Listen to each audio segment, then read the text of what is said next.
رسول اللہ صلی اللہ علیہ وآلہ وسلم نے ارشاد فرمایا، جس نے قرآن مجید کا ایک حرف پڑھا اسے اس کے بدلے ایک نیکی ملے گی اور وہ ایک نیکی 10 گنا بڑھا دی جائے گی۔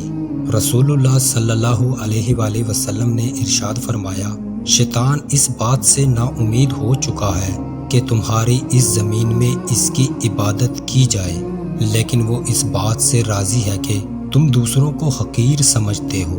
رسول اللہ صلی اللہ علیہ وآلہ وسلم نے ارشاد فرمایا، کوئی شخص کسی آدمی کو فاسق نہ کہے اور نہ اس پر کفر کی تہمت لگائے، کیونکہ اگر وہ آدمی فاسق یا کفر کا حامل نہیں تو اس کا کہا ہوا اسی کی طرف لوٹایا جائے گا۔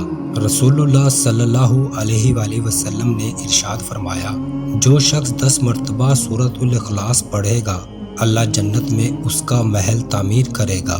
یہ سن کر حضرت عمر نے عرض کیا، یا رسول اللہ صلی اللہ علیہ وآلہ وسلم، اس طرح تو ہم بہت سے محلات بنا لیں گے۔